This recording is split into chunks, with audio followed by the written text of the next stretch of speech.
me. That's my opinion! Hey guys, so today I want to talk about the Cheetah Girls, reminisce on the Cheetah Girls, and be my 11-year-old self again and reminisce on memories, things that I have picked up along the way over the years. Let's talk about some of the who's gonna be who's gonna be Gallerita, who's gonna be Dorinda, fighting over those roles because guess who was the biggest star? Raven Simone. It is what it is. So one of the first things I wanted to talk about, which I did not realize then, was that Dorinda was supposed to be a person of color. She was supposed to be either black or a person of color. I do remember, since it is based on books, I do remember picking up one of the books from the series, and I read a little bit of it. I just did not get into it just because they're already a film series. But if you read books like me, you know that the book is the soul, the base material for whatever adaptation. Excuse me. So you figure the book is the soul, but I just didn't get into it then. But I do remember that there were girls of color on the book. There were girls of color on the book, especially with Aquanet. I cannot remember her twins' name. In the book, they were twins, Aqua, and they were dark skinned. So 11-year-old me did not figure out that maybe it was colorism, or like it or not, Keely Williams is messy as hell, but she's talented. They were supposed to be dark skinned, but Keely is lighter skin. She just happened to have lighter skin. And I wasn't paying attention to like colorism like that at 11 years old, and being oblivious to the fact that pretty much, all the group members, the stars, were lighter skin, brown skin, and white. Because I remember years later, how did I forget until like TikTok had to remind me that Dorinda was supposed to have some melanin. That's why when I was a couple months, when I was watching the Cheetah Girls with my daughter, I was just looking at the scenes quizzically when they auditioned for Cinderella. When they auditioned, and after a drink of champagne, gives compliments to the girls, and when it comes to Dorinda, they had to play that quizzical music. She's like, just say I'm shrimpy and white. It's like, no, you did good. Something of the sort. It's been a while so I remember the lines. And I was like, what really got me was when Chanel went to the apartments under the impression that Dorinda had lived there, like being likewise like the members having money, but she was a foster kid. And when it came to that scene, she was like, "Oh, I don't know if I'm white. I don't know what I am." And I'm looking at myself, 29-year-old me now versus 11-year-old me. I'm like, sis, you're white. So it's kind of ironic that they got Sabrina Bryan, saying these words, being quizzical, lacking about her identity, when a person of color, could have gotten a role. And I don't know, because Disney, some shows like Disney, and you'll see in some couple of shows where it's majority black or it's supposed to be POC, multicultural, it had to add like a white person in there to make their viewers feel palpable. So it kind of feels like a colorist erasure. And I'm not trying to accuse them of that, because again, all four of them are talented. And even if you look back, Keely got some moves. Like, a broken clock ticks twice. Keely Williams got some moves, and she can, they're all talented. But it starts to wonder, what if they actually went the direction of the book, furthermore, with representation?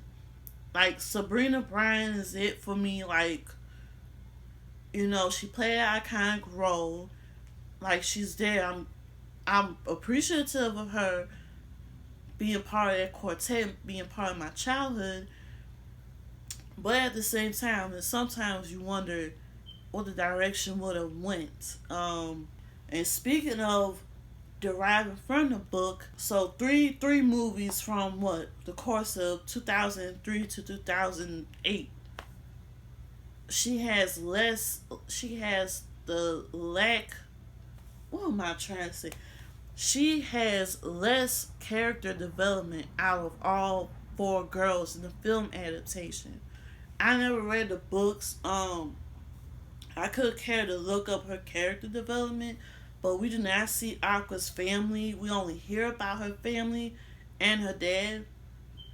We only get to see Galleria, Chanel, and Dorinda's family, respectively, in the first film, and it dwindles down to half the group's family in the second and to none at all. But we never really get to see Aqua's family, or maybe even a twin. So people are gonna take liberties on books, but it would be nice to have seen some growth or development about Aqua.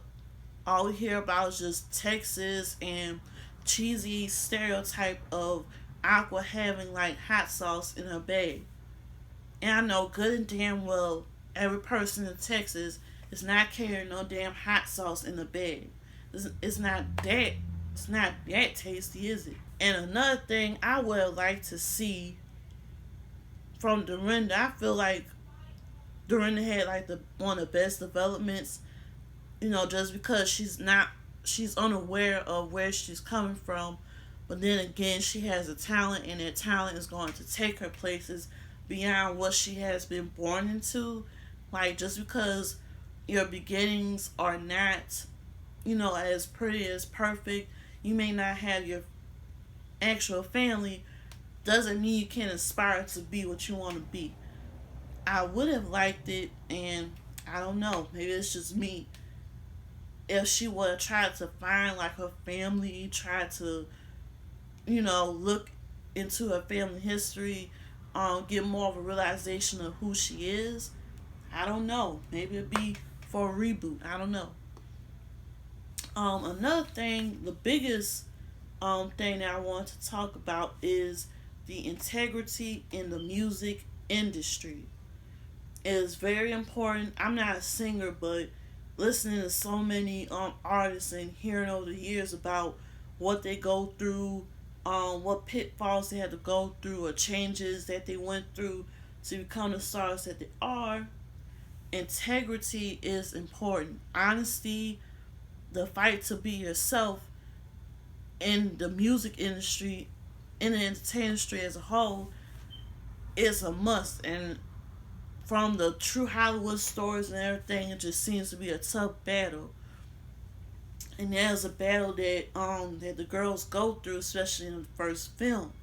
Dealing with Jackal, the music execs, and their image, to dealing with a crazy stage mom, to trying to fight for the role. They're always dealing with some angles of wanting to be famous in the music industry, and avoiding those pitfalls, moving the brick over, and at the same time keeping their friendship intact. So we see in the first film, the girls, especially Galleria, trying to get their big break and everything, and along comes Jackal. And this is my theory. I think Jackal is based off of a certain producer label, is Bad Boy. I think he's based off of Diddy, because like Diddy, Jackal had, a certain vision for their dream and try to kill it, as does Diddy do with most of his artists. Because I'm like, the glasses and then the velour tracksuits, it kind of rings Diddy. So that's my theory. Like from the start, Jackal and his team, they already had like their vision of what they want, or what the label wanted. It goes all around the world. It goes all around the world. Whatever. And it sucks. It's a blow, especially to Galleria, because she's writing all these songs, overseeing, albeit much to some people's chagrin, the direction and having your own talent, your own music, like having your own stuff coming into this business. Spending time writing lyrics, doing this and that. And obviously that had to have been a blow. Finding out that, this music exec, this alumna of my magnet school wants me to change myself, my high school year old self. Like, you're dealing with the image of girls.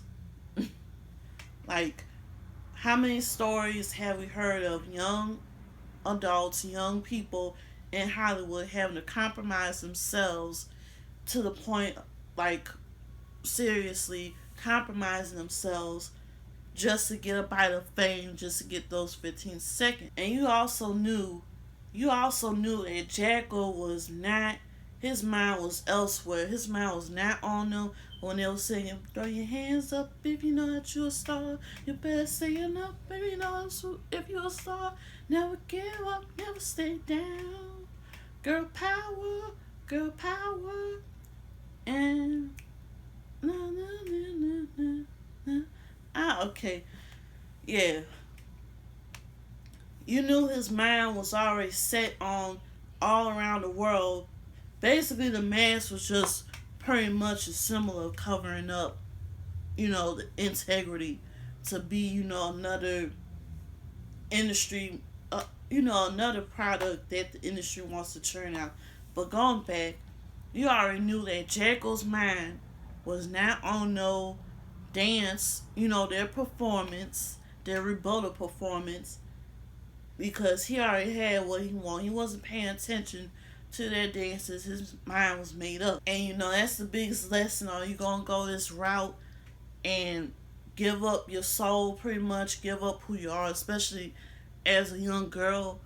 Or, you know what, this path is not for me. I'm going to go elsewhere, and I'm going on solid ground. I'm not going to change myself. And that rolls into another point, which is the role of family. Firstly, with Dorothea. Throughout the first two films that Dorothea has starred in, she was always on Galleria's neck, making sure that her responsibilities were taken care of before she has her head in the sky.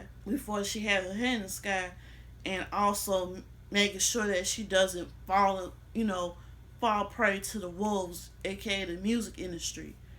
And you just think sometimes, like parents likewise, like Dorothea, just being old and hating and just won't stop your dreams at times. Some of them do. But, she's doing this just to make sure you're protected.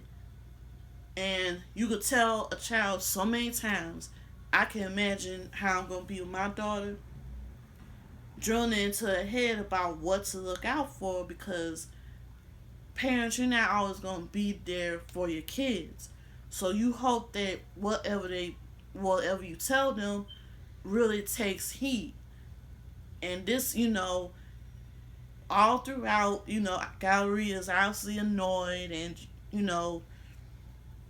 she's frankly annoyed about her mom seemingly blocking whatever blessings that she have, but it's for the good, because when Dorothea doesn't show up, Galleria realizes, okay, my mom is right.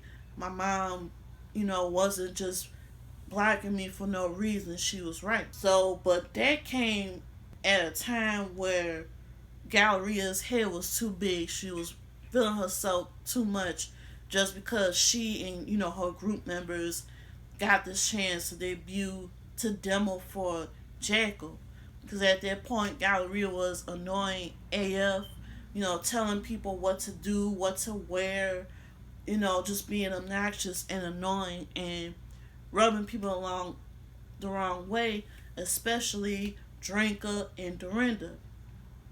The shittiest thing that you could do to somebody, especially a friend of yours, is to talk about their clothes. And I know you have to look good for Hollywood and whatnot appearances, but Galleria was oblivious to the fact that Dorinda didn't have it like that, like her friends, to just spend clothes and all that. And that was like a shit that was a there was a crappy mood made you rub the wrong way. Ooh, and drink a champagne. She had to hold back. She had to remind herself, like, wait, I'm an employee at this school. You know, got reel it back in. When we go low, we get high. All I have is my word and this job. And y'all, I forgot the words exactly. Cause it's like, ooh, ooh, ooh. Oh, she said that? Like, cause she was feeling herself.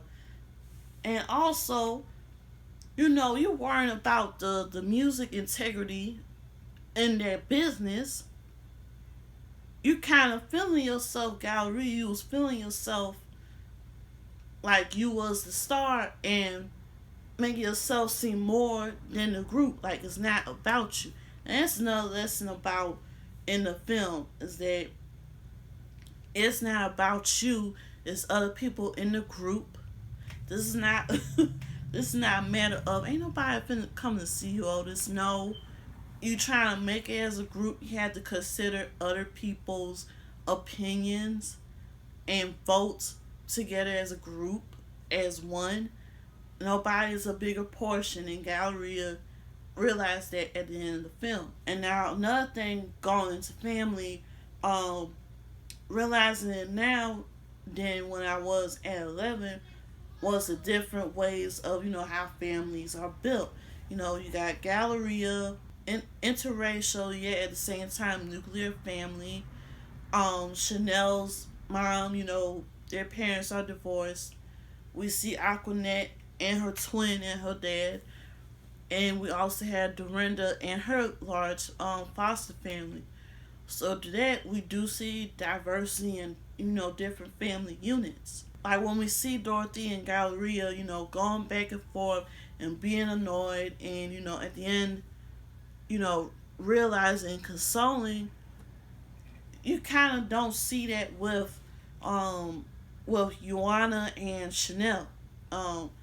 Joanna and Chanel's mom. Whereas you see Dorothea more involved in Galleria's, life and especially music business. You don't really see much of like in the first film like Joanna because she's off here and there dating Luke, and it annoys Chanel because pretty much throughout the film, for the most part, you see Joanna just ripping and running and go, and Poochie at their dad, so it's pretty much a fractionated family. The only time when you catch Juanito, she's finally paying attention, is when Chanel runs up the credit card in an attempt to catch her mom. Mom, I need you. We gotta have some sort of relationship. So that's where you see like two sides of the coin. Parent involvement and their fractionated involvement. While I'm talking about Chanel is the real MVP. I feel, in the series because like she's like a good oak tree, like a good foundation. She does not judge Dorinda about her clothes. When Dorinda opens up to her about her family situation, she does not judge and embrace. That is what a friend is supposed to do. She stands with her group mates when the going gets rough because, Galleria's big headedness getting in the way of what they'll eventually see, which is changing their look, losing their soul. What a good friend is supposed to be, and especially at the end, throughout the series, when the going gets rough, you'll always be there. So thank you so much for watching this video. If you enjoyed it, please give it a like, comment, and subscribe, and I will see you next time.